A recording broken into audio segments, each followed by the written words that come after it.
to use the physics term. So photon entanglement, the way I'm looking at it or understanding it or attempting to understand it, I should say, is that this is yet another manifestation of the metaphor in action. Because whether we like it or not, photon entanglement in a kind of simplistic way violates that faster than light transference of information that Einstein said was impossible. Well, if it's impossible, we've got a huge philosophical problem, because we're living in the Milky Way galaxy. The Milky Way galaxy is 400,000 light years from one edge to the other in diameter. And yet it's a coherent structure, obviously, when you look at it. And you look at other galaxies of similar size, Andromeda, it's a coherent spiraling structure. Well, that structure, how is that held together if you cannot have faster than light transference of information? So there's some other thing at work that has to hold this all together. I mean, these types of philosophical problems are the huge philosophical problems squatting right in the middle of cosmological physics. And even beyond that now, astronomers in the last few decades have discovered the fact that there are whole galactic clusters of galaxies that are kind of clumped together in these. But even logic, even logic could help us realize that there has to be a strata of existence not within time space, because if we are to travel from here to Andromeda, let's say, then it cannot be within the 4 dimensions of light. It has to be that you're stepping out of the whole existence, and then you're stepping into the whole existence at another place, like teleportation. And they Einstein and Nathan Rosen, I think, were the first people who were onto this. They said that that black holes are, and now it's gotten a renaissance. They say that black holes are actually exits from this kind of existence, and they're speculating that quasars are entrances, so to speak, from in this hyperspace, or whatever you want to call it, this meta. So I'm saying everything shows us, we cannot travel through space without also traveling through time. That means that we're stepping out of the whole polarity existence. So there is another strata to existence. And if it's like you're saying, if you say, okay, we cannot surmise anything in the beginning, before the beginning, then my only metaphoric explanation for existence is this. Let's say that you and I, we live in the future and we can connect ourselves to computers. But not only that, we can even forget that when we are playing with our avatars in the connected computer system, we can forget that we are actually sitting and playing, like The Matrix. You remember the plot of the movie The Matrix. And so as soon as we start our computers and enter our avatars, that's when existence begins. And the reason I'm using this metaphor is that quantum scientists are now saying they're saying it's not a metaphor. They're saying, some of them are actually saying that we are in a holographic space, and that we are beings, entities who are not present within this 4-dimensional space. We are not somewhere else, but we are somehow else, and we are playing through these life forms.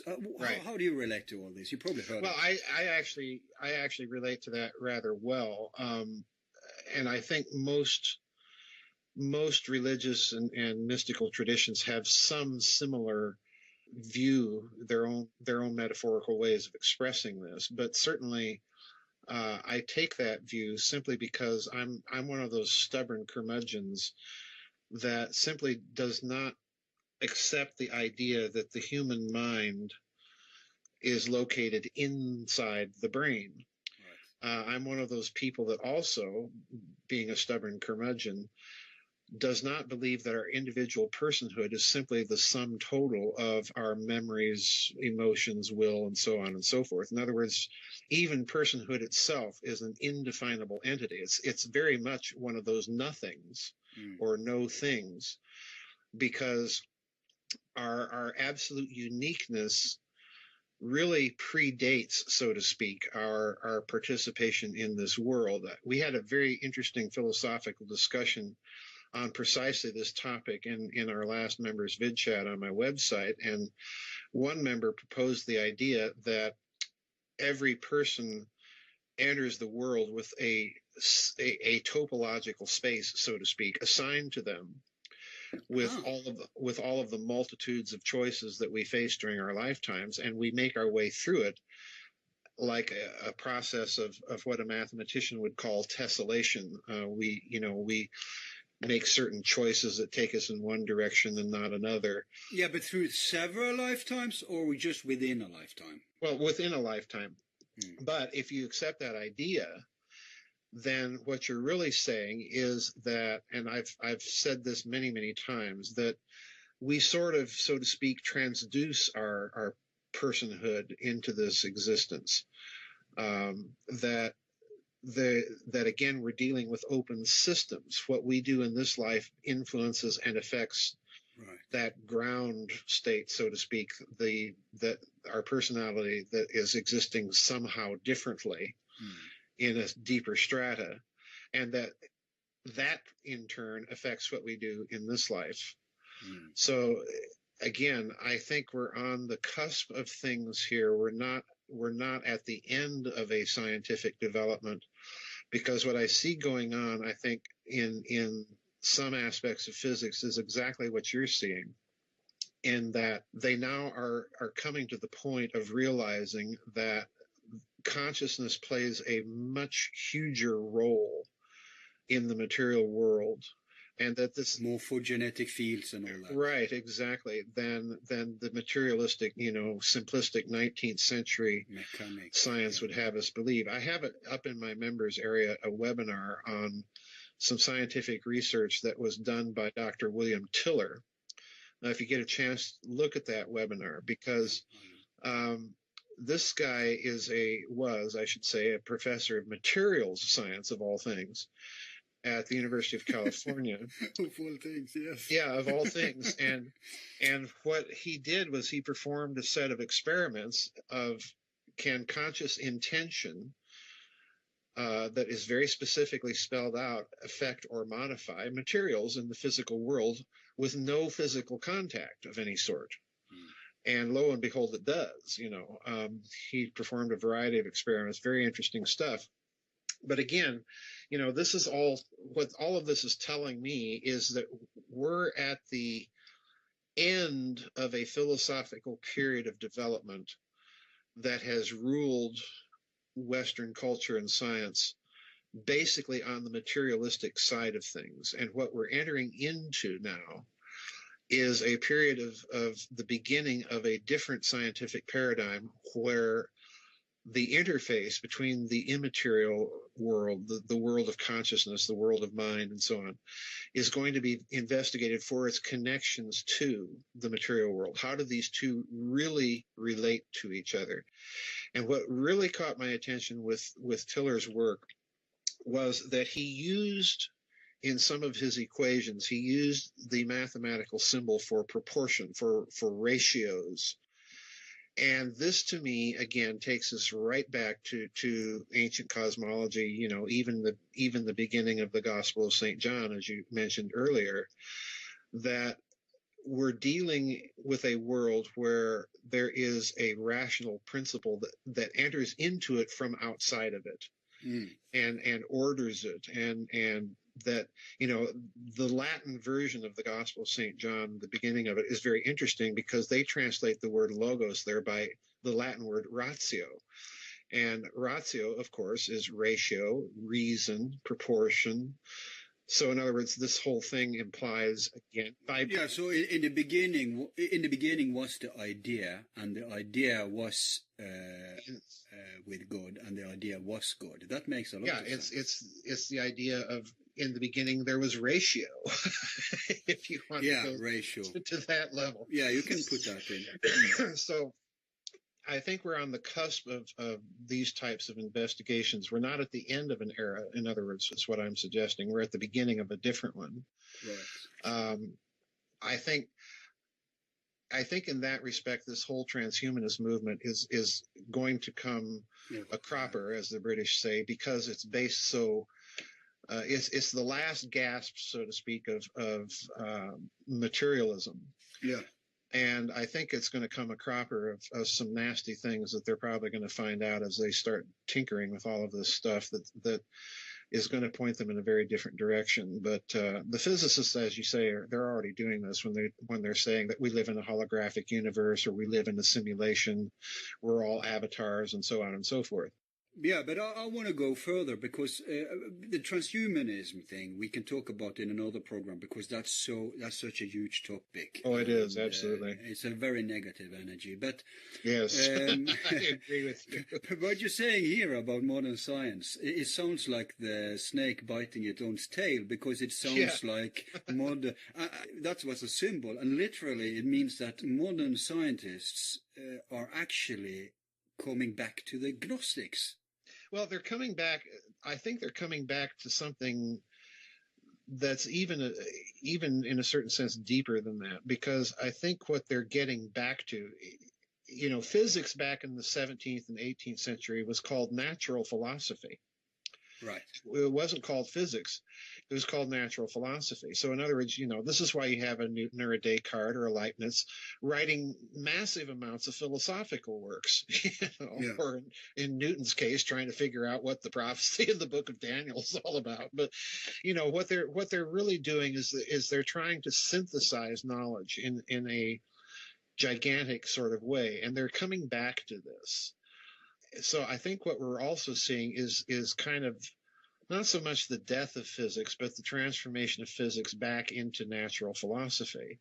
And by the same token, you mentioned Rupert Sheldrake and morphogenetic fields. I think you're seeing the same thing happen in biology, and it's high time. Bruce Lipton and all those, yeah. Yes, exactly. Mm.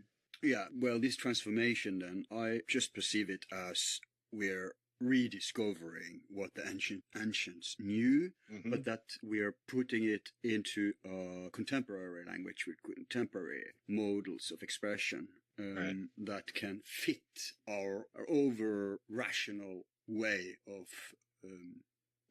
perceiving the world. This old-fashioned materialism that fortunately is at its last rotten grasp.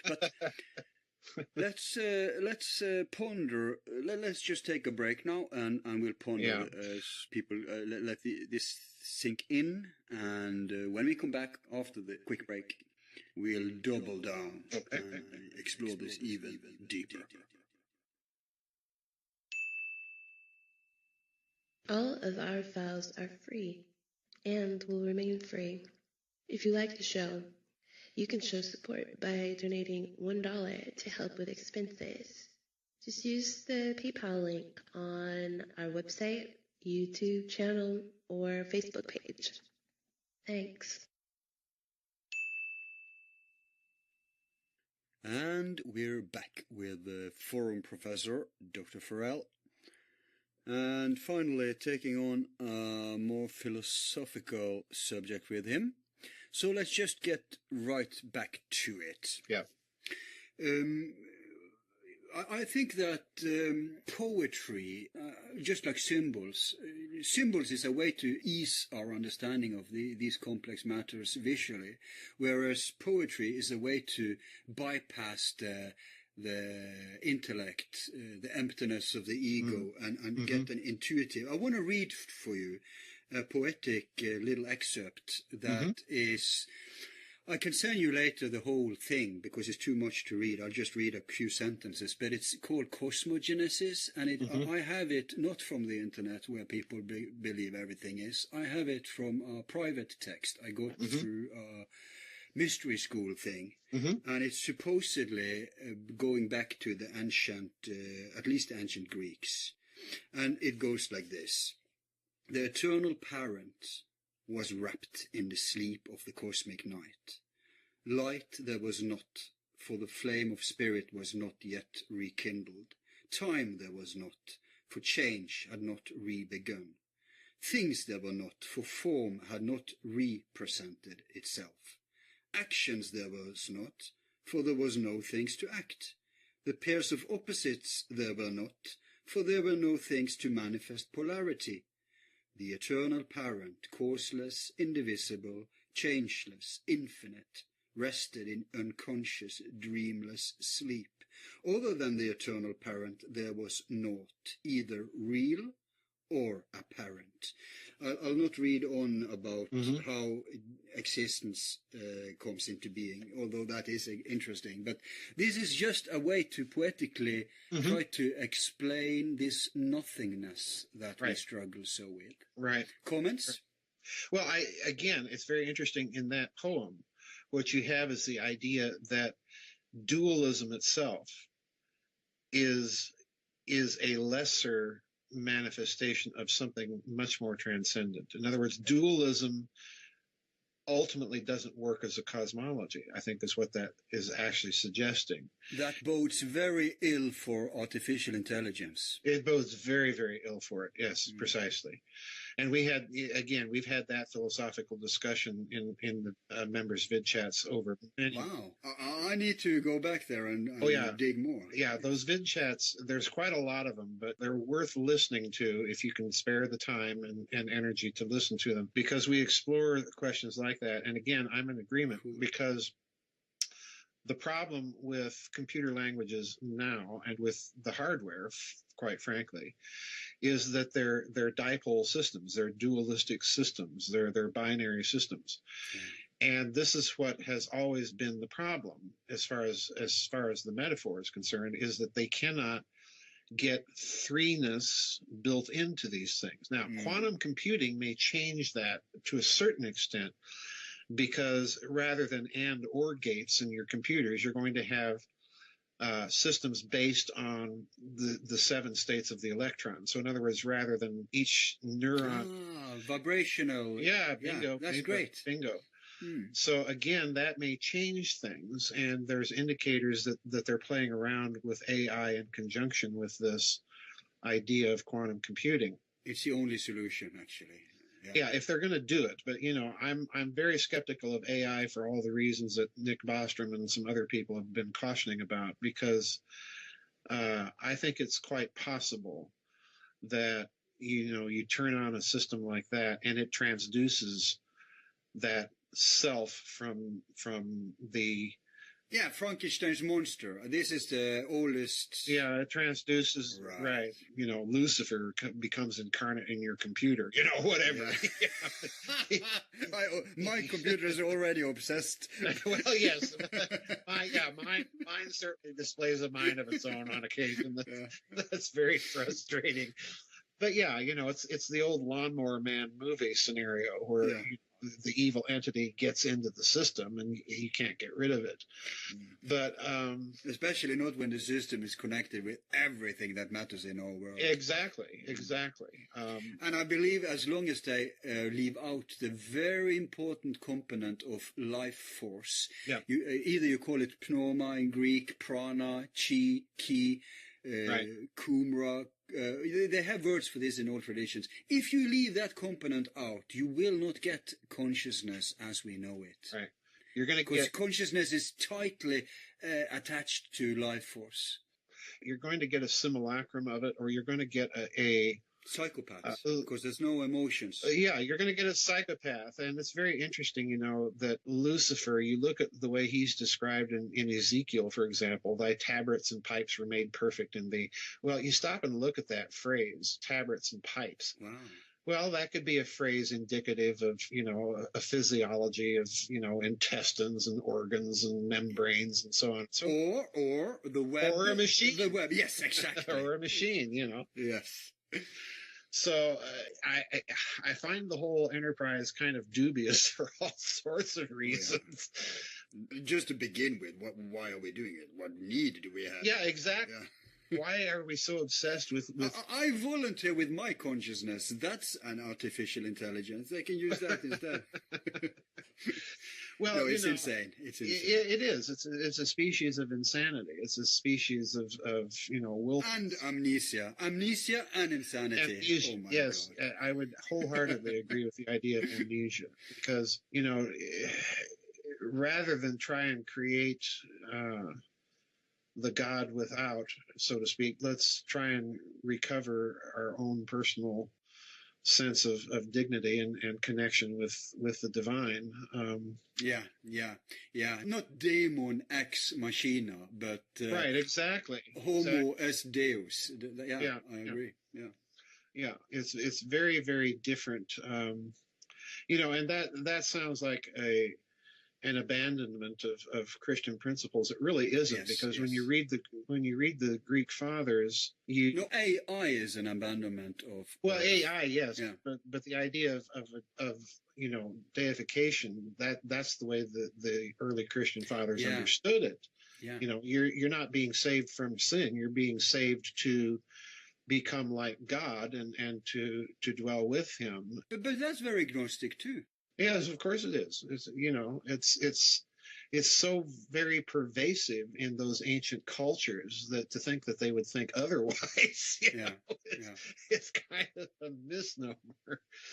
No, but I adhere to the approach that if you go back far enough, you will see that all the oldest traditions in existence from all over the globe, actually, yes. It'd be the Toltec of the American natives, it'd be the Vajrayana of the Buddhist, it'd be the Tantra, it'd be the Celtic Christianity, Coptic, anything. If you look at the essence of their philosophy, all these people, you'll see that it's so similar. And then there's two ways to explain it. One is that, well, it is survivals of the ancient pre-Ice Age civilizations understanding. I won't call it religion, but I won't call it science either. It's something in between. It's both. Mm-hmm. So they say, well, it's because they are remnants, they are survivals.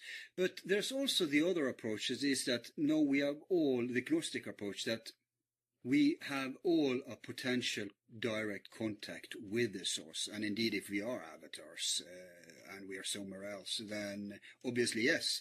But I think it's actually, and this is my approach, my belief, that it's both. It's both that we can reconnect with a template in cosmos, but it's also that external reminders have survived in symbolism, in mythology, in art, everything. Yes, what's your approach to that? Well, I would agree with you. It's I'm a both and kind of guy. So yeah, you're not dualistic. It's not either or. No, I'm really not. I do think that these things are legacies of what, just like you say, of something that was.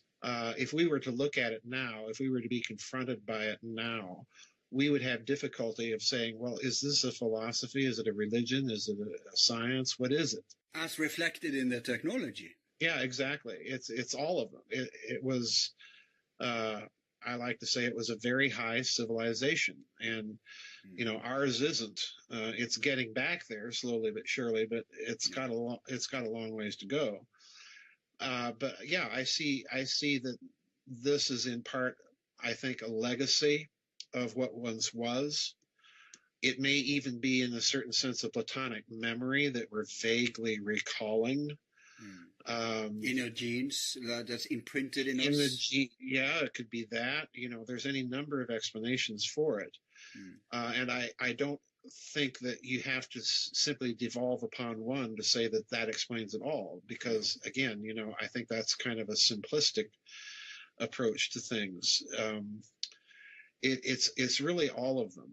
And this is why I think this metaphor idea is so very important, because it allows you to look at the basic commonality of structure behind all of these different myths and lore that you have from around the world. They're all saying kind of the same thing, at least in terms of the structure that they're attempting to preserve. They're attempting to preserve it for a reason, and oftentimes they may not even realize the full extent of it. But yeah, it's a huge thing, that we're involved with. And like I say, I think, Al, that you look back over the course of human development, particularly in the West since the Renaissance, we've just begun. Yeah. Really. We're not at the end of something. We're at the beginning of something. And you can kind of feel it in the air with the panic that you see, of the establishment, yeah. With the establishment, because that establishment has been wedded to this materialistic consumerist philosophy for the last 200 years and is simply collapsing around them. Yeah. Their playbook isn't working anymore. You know, it's crystal clear what they're up to, and they're up to no good. And people are awakening, yeah, despite their efforts. Yeah, and it's interesting. Richard Hoagland has the expression that he said, I've heard him say many times, that the lie is different. This is all due. Yeah, the lie is different at every level, but it's this change that we're going through now, where the good people seem to be getting better and the bad people seem to be getting worse, is that he's maintaining that this is somehow possibly related to a physics. Well, that may be. You know, we're just on the cusp of trying to understand this stuff. Yeah, there is this new age concept that our solar system, because we know that the galaxy, everything is repeating itself in atoms, in electrons, and in galaxies. So all the solar systems in our galaxy are rotating around the central point of that galaxy, which actually is an old ancient doctrine too. Now, and many New Agers think that because we're now going out from, let's look at it as a clock, actually, a cosmic clock. And let's say that from 11 o'clock to 12 o'clock is a dark period, whereas 12 o'clock to 1 o'clock is a lighter period. Let's compare it to, let's say, winter solstice versus spring equinox, two different phenomenons. And by the way, the ancients, one of the reasons they preserved customs, especially connected to earth, to cultivation of earth stuff, is precisely for philosophical reasons. Right. So what I just said here is an example. So let's say that we have been, our solar system have been in an astrological house, so to speak, in a clock, in a time zone that's been having a little light, and now we're moving into one with more light, and that's why it will force a polarization, because those where the spirit is kindled will flame up, and the others will kind of, the strong light, I have to hide. Well, yeah, I think there's something to that for those following the Hindu tradition, we're in the Kali Yuga, which is a really dark, bad time, and I don't think anybody can look at what's happening in the world today and say otherwise. But at the same time, we're in that period of night, and it's going to be very bumpy and get really bad, but at the end of it, you can only stand so much chaos and evil and bad before you just finally get fed up and tired with it and start doing some good things. And this again is why I urge people, you've got to be responsible for preserving all the good things in our culture and handing them down, because even though there have been bad things in Western culture, to be sure, in the main, it has been a very productive, creative culture. Most of the technology that we enjoy is the product of it. Most of the it's a result of what the Pythagoreans discovered. Yeah. It goes back to there. Yeah. It's not just music, it's everything. It's architecture, everything comes from out of it. Yeah. Yeah. We have the idea that we in the West live in the Judeo-Christian culture, which is true, but I would also add that we also live in a humanistic culture, in a kind of hermetic culture. Egyptian Greek culture, yeah. And then a Greco-Egyptian culture. And its roots are very, very deep. And to simply jettison those, like the establishment wants us to do, and create this homogenized global porridge, I don't think it's going to be terribly successful. But they're going to try it, and it's going to have bad results, and we just have to kind of get ready for it. But I do think we're in a transitional age, unlike any other in previous known human history. Yeah. So we're at the beginning of something, not the end of something. Yeah, no, it is a phase, and we see it's interesting in the new generations because they are growing up now with internet as a default. Yeah. And a recent statistic showed that they would rather live without food and a lot of basics than internet. Yeah, I know. And I think the exposure to all this information is part of what makes people awake. Because before we couldn't know what I can know now whatever happens in most areas of the globe in an instant. Yep. I'm not saying people are actually using that. People are lazy. They are not trying to find out what's going on, but they have the possibility to. Now, another thing is that the negative stuff you mentioned may just be actually that we know about it now because of this transparency, because of this information. So it's not necessarily a sign that, well, the means of being barbaric are more refined. We can now torture and kill people in an instant without, having to do the dirty work of the inquisitors, right?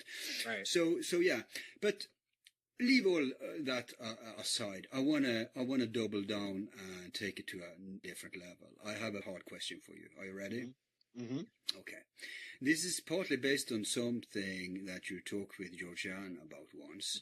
Mm-hmm. Just to remind you of the area, you were talking about very deep and very dark stuff about the concept of sacrifice. Now, my question for you, so you know where we're going here.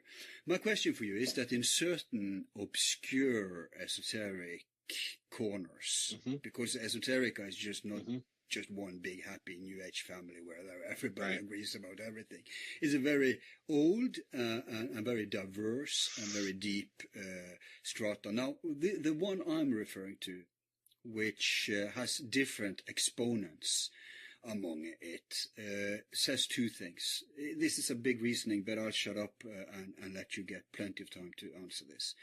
One of the schools say that we have to, it's possible to survive death as a conscious being, as an ego, so to speak, with your persona, if you build something called body of light. This has different words in different traditions. Like I think the Buddhists call it the diamond body, the ancient Hermetists call it the fire body. But they say that the reincarnation principle is real. And by the way, every tradition in the world has talked about reincarnation. Not the same doctrine, but a version of it. Even Christianity has never abandoned reincarnation formally. But we'll not go into this now. So you can survive, but they say you can survive like we believe reincarnation is, that your ego survives, but only if you build the vehicle for it. Now the second, there's another layer in esoterica that says that much of what's going on here is that for some reason, and I'll not go too deep into it, I'll just take the superficial version, that we have to pay energy. We have to give energy to God for like it's a recycling system. It's that we die and God is boosted, so to speak, and then we're born and God is emptied, so to speak. So that in a way deaths are a way for the cosmic clock to go on. I'm mentioning these two doctrines because I see a parallel between both of them. Are kind of a minority within the more popular belief within the same areas, but I also see a parallel between them. And I can mention modern expressions of this is like Gurdjieff when he say that the moon eats souls. Like Plutarch said that when we die, part of us falls back to earth, part of us falls back to the moon, where the psyche goes, the body goes to earth, the psyche goes to the moon, and the spirit goes to the sun. So a more modern version, more materialistic version is when Gurdjieff says that the moon eats souls. And so I've thrown a lot of balls out for you now to juggle with here. So well, I'll shut up and let you comment. I'm unsure of what you're getting at in relationship to all of this to sacrifice, but to pay energy when you die. Okay, when you die, yeah, to make a payment. Yeah. Well, the interesting thing as far as I can see, with this metaphor, topological metaphor idea, is that you can understand it in two very, very different ways. We're back to that both and way again. And these ways are fundamentally economic, if you will, in nature. The first way is if you look at that initial undifferentiated nothing as a unity, and then look at each of the derivatives as fractions of that unity, then you've got a system that is essentially closed upon itself, and in which each of the entities arriving or deriving in that system owe their existence to the others. And in that type of system... So it's battle more than sex. It's warfare more than copulation. Yeah, it's warfare. It's a debt model. It's a sacrifice model. All right, that's one way to look at it. And that way of looking at it has been more or less the way that certain cultures have. The Christian cultures looked at it that way. Some aspects of Brahmanic culture looked at it that way, and so on. And these people in these native Indians, what were they called? The gruesome ones. Oh, the Aztecs, yes. Yeah. Aztecs looked at it that way, as a payment that was owed, and that to a certain extent, as I used to put it to Georgianne, could quite literally shock the medium, or if you will, so they thought, manipulate the gods or manipulate God. The other way of looking at this metaphor is as an open system where that unity is a creative fecundity, if you will, a sex, and you find the sexual metaphors attached to it in various cultures as well. Besides the sacrifice war model, you've also got a sexual creative fecund model. Absolutely. Egypt, India. Yeah. Egypt, India, and so on, where the initial undifferentiated nothing produces other versions of itself and multiplies. So in other words, you don't look at that unity as being fractionalized. You look at it as creative. So in other words, you're not creating a fraction 1/4, 1/5, 1/6. You're looking at it as creating 1, 2, 3, 4, 5, and so on and so forth. Yeah, plus economy, marketplace. Right. It's an open system, and in that system, you don't see this idea of debt. You don't see this idea of sacrifice and so on. Sacrifice takes on a rather different sort of good meaning, that, I'm sacrificing for the good of others, or, I'm making this sacrifice of love. Yeah, that's self-sacrifice. Yeah, exactly. It's a very different sort of conception. So again, it's the way that people have construed this metaphor, I think, that underlies a lot of it throughout our history. Right. I put it in one point as the opposition, so to speak, of the corn god versus the debt, slavery, sacrifice god. Yeah, the war god. Yeah, the war god. And it's very interesting, in the Aztec tradition, I pointed out in Grid of the Gods that you had clear statements being made that Quetzalcoatl himself absolutely refused any notion of sacrifice, and that it was the demons that came along and introduced the practice. Yeah. So it's very interesting. Hancock, by the way, Hancock claims in his novel about this that what's the conquistador top dog? What was his name again? Oh boy, you would ask that. Cortez. Yeah, Cortez. He claims that it was the same demon who went to this Indian leader, Aztec leader, who later went to Cortez and claimed he was St. Peter or something like that. Montezuma, yeah. Yeah, very interesting. It's interesting that in the cultures that have the presence of sacrifice, that you see it emerging after. In other words, the sacrifice interpretation seems to appear later. So it's a degeneration. It's a degeneration of some sort. It seems to be the case. But, that's so fraught when you start making those kinds of generalities. That's so fraught with difficulties of, having to examine each and every culture and do so in depth, So it's a generalization. And it's a question of access to material, too. Yeah, Most of it was absolutely. oral. Yeah, absolutely. Absolutely.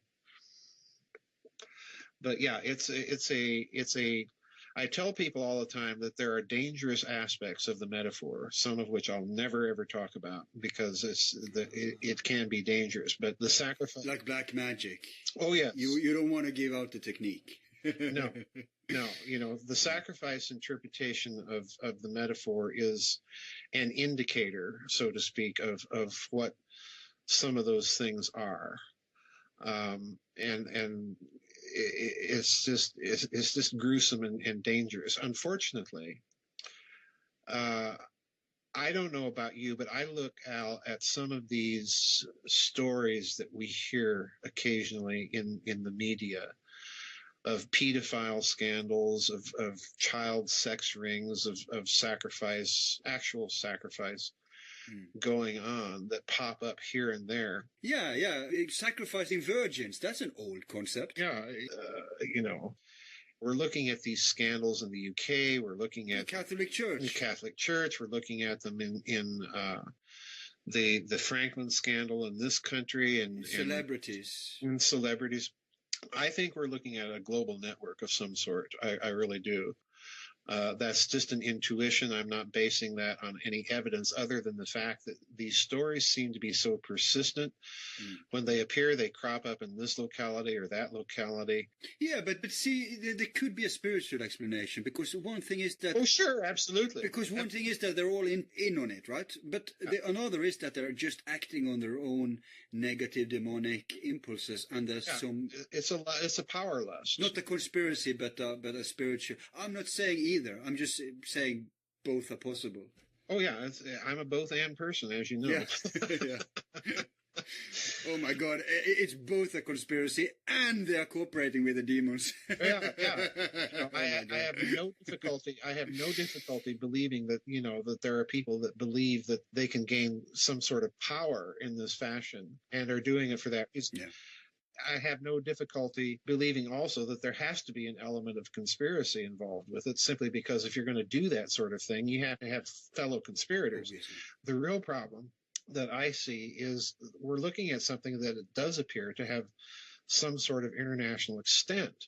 Yeah. And once you realize that, then the question becomes, are we looking at some sort of possible network here? And every intuition that I have in my bones says yes, but I have yet to find any sort of real corroborating evidence for any of that. But could we say that these people who are philosophically aligned with the status quo, the establishment, the old elites, could we say that the spin on this is that the system is closed, so in order to survive, we need to cannibalize it. Yeah. And not only that, but parts of it are more worthy than other parts. So we will sacrifice parts of our body, or hands or feet, so that the brain will survive or something like that. So it's a crazy, and without realizing that they're actually in a system that could multiply itself if it imitated God, that it could just increase and increase and increase without being less, because as you know, it's the hologram principle. Yeah, I think you're onto it right there when you said cannibalism, and cited Plutarch and Gurdjieff, that this is their operating principle. This is their cosmology. And I've said it before many times, the establishment elites are people that really cannot think in any other way, because they're dumbed down themselves. They've been the victims of their own dumbing down of other people. And they've been at the receiving end of this system, so for them it's good. Yeah, exactly. So, they can't think in any other way.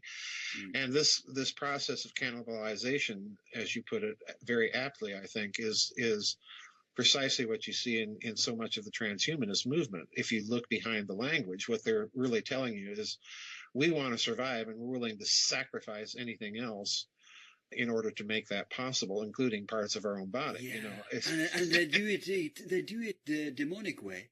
yeah, Instead of doing it the spiritual way that all religions and avatars have claimed, that you are eternal, yeah, there is eternal life, but you have to surrender to wisdom and love. Yeah. Instead, they're saying, no, I want my ego to survive, Yeah. and I don't trust, and I'm inept in anything but being a bastard. So I had to make a machine to preserve this. Yeah, Wow. you know, the Greek word for repentance is metania, the change of what? Mind. And you know what it's really telling you is it's not just being apologetic for something bad that you've done, you know, but it's a life process of ascesis. It's a life process of changing your mind to bring it in conformity with that logos, and that's a spiritual thing. It's not something that's mechanical or reducible to easy formulae, for the simple reason that everybody is different. And you know, there is in Eastern Orthodoxy, there's a practice called the Jesus prayer, and the Jesus prayer is a very simple little prayer that goes, Lord Jesus Christ, Son of the living God, have mercy upon me, please note the word here, the sinner. Well, why are you referring to yourself as something so absolutely unique in all of human history? Well, it's because you are absolutely unique. So we have this mechanistic approach, and then we've got this approach that, as you say, just about every spiritual tradition on the planet indicates that you have to have some deep transformative change of mind. And mind, let us note here, isn't simply the process of the intellect. It's your emotions, it's your passions, it's your intuition. Yeah, exactly. Creativity. It's your everything. It's all involved in this process. And we've looked at, if you look at Western culture and the way it's evolved, is we've reduced even that to simplistic, revivalistic, evangelistic notions that you march up the altar at a crusade and it's going to fix everything. No, you know, that's not the way it works, and it's not the way it's worked in any spiritual tradition on the planet that I can think of. So it's, I don't know. We're looking, I think, Al, at the problem, really, you know, to draw upon the musical analogy again, we're looking at the problem of the contrapuntal culture versus a culture that lives on only one level, and the most simplistic and materialistic level at that. And it's breaking down, and because it's not a rational, natural order of things. That's why it's in the mess. It's not a sustainable order of things. Yeah, exactly. But I'd say that these people are adhering to they are trapped in the dualistic, in the polarity field. Absolutely, I agree. Whereas, so what we need to do to be free is to transcend the polarity. So this transformation you're talking about, it has to contain our whole being, and the heart is closer to the three number thing than, because the intellect is a manifestation of the duality. Right. Because in order for me to think, I have to be able to distinct stuff. I have to dissect it. I have to analyze. That means to cut it up and say that this thing is different from this thing. Yep. And there I'm already trapped in the tension. Obviously, I can learn from within the system about the details and the nitty-grits of the system. Right.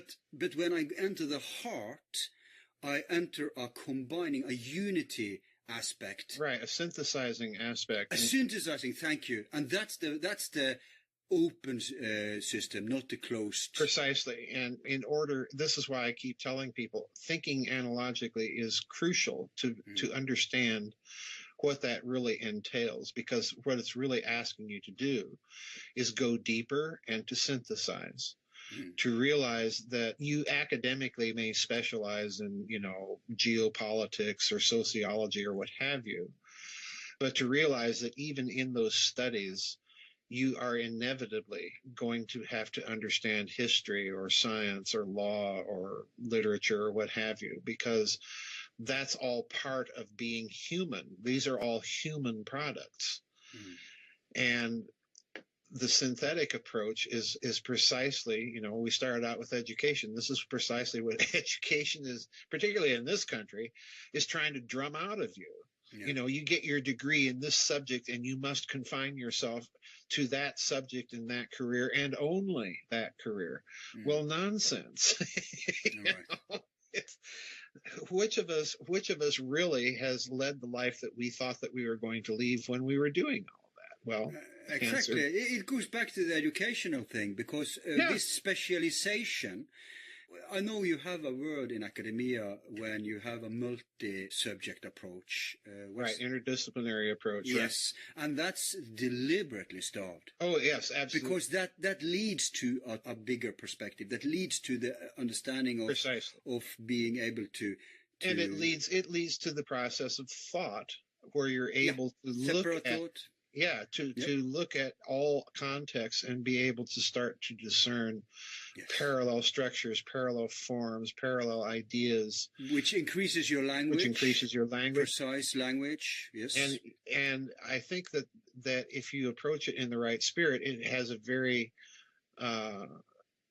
very humbling effect on the heart, because you realize to a certain extent that you're not alone, number one.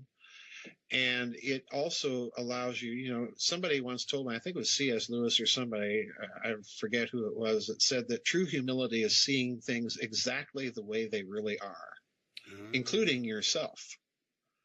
Oh, yeah. And, that's a huge, deep statement to make. Non nobis, yes. No, not a novice. It's not a novice statement to make. No, in Latin, non nobis. Oh, not me, nobis. Not me. Yes, I see. Yes, exactly. So I think it has a good effect. It can have a good effect on the heart, because it also opens you up to the reality that no amount of formal education is going to make you an expert, that we're all children, just sort of learning. Yeah, the more I know, the less. The more I know, the less I know, precisely. And the heart is the connector that makes us look at ourselves as a unity. Yes, absolutely. And not as separate. Absolutely. We've trained ourselves in our educational system, so to speak, to neglect wisdom, to neglect humility in that sense. And, we're seeing the effects in our culture. Everybody's out for themselves. We've created a culture of narcissistic, consumerist psychopaths. Poor Donald Trump. So it's not his fault. If he didn't exist, history would have to invent him, to paraphrase the Marxists. That's right. That's right. Oh my, yeah. Well, that says a mouthful right there. I mean, here's the guy that made his money off of casinos. So Yeah. That reminds me. I have to ask you about casinos, but I'll not do it today because we have to wrap this up, unfortunately. I'll just say one thing, though, that some people listening may say, oh, yeah, so duality is bad. So Pythagorean said that number 2 was evil. So you say that it doesn't exist in nature. Well, what about, like night and day, the black and white people, right? Well, sure, yeah. No, but I'd say that, no, they were right, the ancients, because you have day and night, but you also have evening and morning. Yep. Every duality is actually 4, and 4 comes after 3. If you look at the yin-yang, you have 4 there too. You have the little in the big, and you have the other little in the big with reversed colors. Again, you have 4. Mm-hmm. So 2 doesn't exist in nature. It is an illusion. There are no duality. The polarity is an illusion. If you have 2, you always have 4 if you look for the shades. Yeah. And so 0, 1, 3, 4. And as we know, if we have 4, we have 10. Then we have all the numbers. That's a tetractys. The tetractys. Yeah. So anyway, we have to wrap this up. Now, I'll just ask you about your books. By the way, interesting that you have this synchronicity that right before we're taking on, because we've planned a long time ago to move on to, to vary with other topics with you. So we planned this philosophical discussion back in November. And now you say that you've had this discussion on your site recently. Oh, many times. Oh, yeah, many times. Many times. Okay. Oh, yeah, many times. I'd say the vid chats on the website in the members area going back at least a couple of years are talking a great deal about these types of topics. Artificial intelligence, the metaphor, good and evil, free choice, conscious intention in the material world. We have some pretty far-ranging philosophical discussions, and they pick it up in your books, of course. Which books would you say that somehow go into depths about these concepts?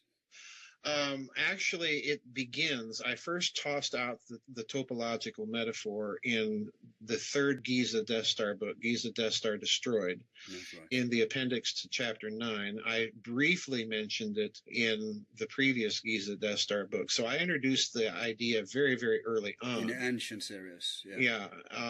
Then I pick it up again in the Philosopher's Stone, which is a crucial book for elaboration of the metaphor, and then pick it up again in a very deliberate fashion in Grid of the Gods. But it's present if you start looking for it. It's present in all of the books in some form or fashion. Wouldn't you say that the Yahweh book also goes into depth about this? Oh yeah, the Yahweh book does. Yahweh, the two-faced God, it's called. The two-faced God goes into it. Both the books you've collaborated with, Dr. Scott DeHart, yes, yeah. He and I have talked about this for many, many years in one form or fashion. The transhumanism book goes into it. If we get him on, I'll ask him about it too, because he too is educated. Oh yes, very much so. Same as you. Let's see, what other books talk about it? I'm missing one. It's in Babylon's Banksters. Secrets of the Secrets. It is in a certain kind of weird way in Secrets of the Unified Field. Like I say, it's in all of them, but deliberately so in the books I've mentioned. More overtly. Yeah. It is certainly present in Thrice Great Hermetica in the Janus Age. Right. I just began on that, so yeah, it's present there. And it's present in two ways there. It's present in the musical analysis I did. I had one guy write me that he did his degree in music theory and he simply couldn't understand what I was getting at. Well, again, I can't help it because I'm not doing conventional music theory with this type of analysis. So. No, but still, he had better ability to understand it than people who aren't musicians. Hey, Jude, if you're listening. Look up the books of Jocelyn Goodwin, okay? That will help you very deeply go into this. Yeah. But again, I stand by the analysis I did because we have to remember that those musicians were in that very deeply steeped hermetic alchemical culture. This is the way they thought. And I think conventional musical theoretical analysis leaves these types of considerations out of the picture. Many of them were actually alchemists and astrologers and magicians and stuff like that. Yeah, the metaphor, I tell people all the time, this is what I use very deliberately and intentionally to write my books and to structure them in a way that they can be read alone, but they can also be read as part of that big, huge, overarching series where you can see how the books plug into each other. Yeah. Speaking of that, what about the new one? I'm not talking about the educational one. We covered that. But I know your publisher were very early on. So what's it called? It is called, it's called Hidden Finance, Rogue Networks, and Secret Sorcery. Wow. Subtitle is 9/11, the Fascist International, and Hidden Systems of Finance. That book is like the Third Way. I had to write the Third Way before I wrote this book. So in other words, this book is not accidental in the series. But it sounds to me that it's tying together several different venues. Yeah, it does. At least we will have the Nazi series and the economical series come together there. Oh yeah, they're coming together. Crescendo, a crescendo. It's a crescendo, and there's quite a few things. I've warned people that this may be my most mediocre book, but there's a few things in it that are still going to hit people right between the eyes, I think. And you wrote it in what, a month? I wrote it in a month and a half, literally, because I found out from people on my website that get the publisher's catalog. I had asked him not to put the book up for sale until it was actually in his hands. So it didn't appear on Amazon, but it did appear in his catalog. So I start getting all these emails from people saying, "Oh, did you know your new book is in David's catalog?" I said, "What?" Of course. We are keeping an eye out. Yeah. So I said, "Well, did he say when the book would be out?" "Oh, yeah, it's supposed to be out in April." And it wasn't written yet. No, it wasn't. I hadn't even started writing. I was still reading and researching. I thought, oh my God. Yeah. So I had to literally just sort of, that's why I was delaying being back on with you. Yeah, you were nowhere to be found. You weren't even online. No, I was literally in my other office day and night, trying to finish reading and writing this thing in a whirl. I got to tell you, it was a whirlwind of writing. It was so bad, Al. I haven't even cleaned my house yet from the disaster of having to write this book in a month and a half. I mean, I've got a mound of dirty clothes to wash. I've got, it looks like Einstein's lab in there. Yeah, it's a disaster. The mad professor. But I finally got it out to him a couple of weeks ago, and I've just decided, that's it for this year, folks. You've got 2 books coming out this year. I'm spending the rest of the year doing my website stuff and reading all the stuff I want to read for the books I've got planned, and maybe writing some more music. And good for you. Just kind of taking it easy for a change. Yes, give yourself that Sabbath. Yeah, yes. that was just it was like, oh my God, why did he do this to me? No, but it's a blessing in disguise, because it is. Yeah, because people may think, no, let's pressure him, squeeze him to produce more. But I venture that before any creation is incubation. Oh yeah. So you right. So you need to be able now to enjoy a little for your health, this book has been an incubation period for a number of years, and right. But I didn't plan on writing it like that. No, it's impressive. Well, I hope so. I have to warn people, when you read this thing, please realize that Joseph was writing it half the time when he was falling asleep. Again, a blessing in disguise, because then your higher self can express itself better. Your maybe, rational I don't know. mind. Or it may be like you slackers who think that when they're high, they're making better music just because they distort their perception. Oh, maybe, I don't know. Speaking of music, we have also to say as a final thought, actually, people probably knew it already, but I discovered recently when I was going to update your... we have a little bibliography for all our guests, so I was going to update it, and I discovered that, damn, you've written books about music too.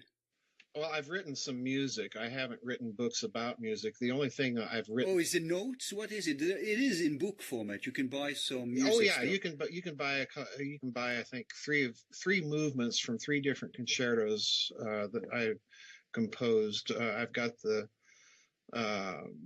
the actual musical performance up on YouTube. They're locked privately, but I think they're up in the members area of my website. So these are compositions you've made. Yeah. And you've written about Bach too, I think, or I wrote about Johann Sebastian and Carl Philipp Emanuel Bach. I analyzed 2 different pieces of music in Thrice Great Hermetica, just to try and show people how you can apply this idea of topological combinatorial derivatives. Like Atlanta Fugians. Yeah. That's actually, I have the recording. Mm-hmm. That's actually a play by Michael the Alchemist. He wanted to express it both alchemical and in music, so he composed something called Atlanta Fugians, and that's actually, you can actually buy that. Now, the reason I want to plug these things here now with you today is that this topic is so small, so I think that the niche audience that has managed to endure this debate, not just because it's deep, but also because of all over the place, more unstructured. You're the structure and I'm the wild card, right? So, I mean, they are so refined that I think their music taste will probably also be a little refined. Well, so they may be interested in listening to, knowing that you compose and listening to it. Yeah, I've been trying to. I composed back in the 1990s. 7 concertos for string orchestra and harpsichord. Wow. From C minor, D major, E minor, F major, G minor, A major, B minor. And I've been trying to get the scores into this computer program and get them up and available. But I got to tell you that these notation software programs take so horribly long, because you have to peck in each and every last little note. It's that damn duality. That's the reason. Yeah, it is, and it is, and it's. They can't fathom great music like that. No, and you have to tell the computer how to perform it, which in many cases the notation software hasn't caught up with what is actually done in music. So there's certain things that the software won't do that I would, open stopping on violins and so on and so forth. And but what's the point of feeding your computer with this? Well, it's the only way I can hear it or make it available for people to hear. I don't have an orchestra or harpsichord at my disposal. But that's the only way I can do it, and it takes just an enormous. I can't even begin to tell you how long. But if you, by some miracle, would get a proper instrument, would you then prefer to record it obviously, acoustically? But the problem there is I'd have to have an orchestra. I write for a rather large harpsichord, 4 choirs at least, and those are hard to come by and very expensive. I obviously can't afford any, but sure, I would rather do that. But the other problem is I haven't played a keyboard in almost 20 years. I probably couldn't play chopsticks now. It's not that bad. Really? But because the keys at the keyboard, the computer keyboard, simulate the piano keys. I know from the music software I played around. Yeah, they are very, very similar, but I'd have to practice. And you can get the virtual tangents, of course. Well, the problem also with these notation software things, I play harpsichord and pipe organ, and they basically give you one setting for each instrument. And of course, that doesn't allow you to display the full range of what a harpsichord or a pipe organ are really capable of. Yeah, one of our other favorite guests, we're going to have him on a lot. He's an organist. He told me that his ability to perceive codes and crack codes has probably to do with his training as an organist. Yes, absolutely. You immediately understand, of course. Yes, absolutely. Yeah. When you look at some of the scores of Johann Sebastian Bach, for example, the B minor Mass, for example, you find all sorts of codes right in the score that, if you really stop and look at them, are rather intriguing. The Et Incarnatus, for example, from the B minor Mass, is written in 3/2 time. Well, why 3/2? Well, the Trinity, second person of the Trinity becoming incarnate, 2 natures of Christ, and on we go. He paints his texts in a very interesting way. When they're singing the part of the Creed, Ascendit in Cielo, the music actually goes up, it ascends. Sitting at the right hand of the Father, the music sits down. He paints his text. There's little touches that. Wow. And then, So several ways to express these principles. Oh, yes, absolutely. Several layers. Layer upon layer upon layer. He was fond of writing his name into the music, because in German, of course, the the note ha for H is actually the note B natural. And then Bay is actually B, so you can actually spell out the name Bach in notes, and he does this all the time. So this is precisely what Francis Bacon and a few others did with exactly. steganography. Only they did it geometrically. He does it. Wow. Yeah, exactly. Again, the parallels we're talking about, music versus geometry, etc. Oh yeah.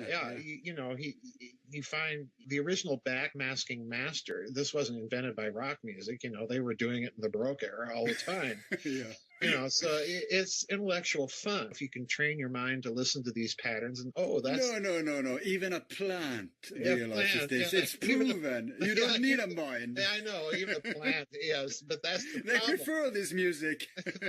I know, but that's the problem. Plants understand it better than most modern humans. What does that say about us? Well, that's the problem here. So, I know exactly what that organist is talking about, because my organ teacher back in high school had me doing the same thing. The first thing he would do is plop a score up on the stand and just have me start analyzing it before I even put the fingers to the keyboard. Is this a feminine fugue? Is it a masculine fugue? Know the tool before you play with it. Yeah, know the tune before you play with it. Be able to look at the score and hear it in your head. Johann Sebastian Bach said that people that compose at the keyboard are puddling. You should be able just to hear it off the score paper. So it's music is, I think, so important to any really humane education, and art as well, literature, poetry, and so on. What was it Blake said? It was the remnants of paradise that the flood didn't wash away, something like that. I'm paraphrasing. Exactly. And it's that ability to craft words or to craft a painting or a sculpture that shows your intelligence and your craft. Keeps us alive. Yeah, it's not paint by numbers, No, not like the American educational system. No. Precisely. You went there too. Yeah, and with that snake biting its tail, I'll give this teaser before we close. I'll ask Joseph another question when we are done here, that I will release on the sponsor section. And it dovetails with what we talked about. It's about culture. Let's do that when we are finished here. So, I think this covers it. All right. Well, thank you for having me back on. So many thanks to you for giving us your time. Very enlightening. Oh, more than welcome. Yeah. Referred to in the show, that's called cosmogenesis, which relates to today's talk. Cosmos has no beginning and no end. All that exists in space-time is a condition of eternity. But beyond this, the Almighty One, Arche, dwelled in sleep before awakening. The eternal parent was wrapped in the sleep of the cosmic night. Light there was not, for the flame of spirit was not yet rekindled. Time there was not, for change had not re-begun. Things there were not, for form had not represented itself. Action there was not, for there was no things to act. The pairs of opposites there were not, for there were no things to manifest polarity. The eternal parent, causeless, indivisible, changeless, infinite, rested in unconscious, dreamless sleep. Other than the eternal parent there was naught, either real or apparent. Before the beginning, from one single nothing, appeared the only all we may call Nous, the only one, central fire and universal mind. The one mirrored itself, and thus self-recognition brought forth plurality. That's it for today. Sincere greetings from your host Al and the Borealis team.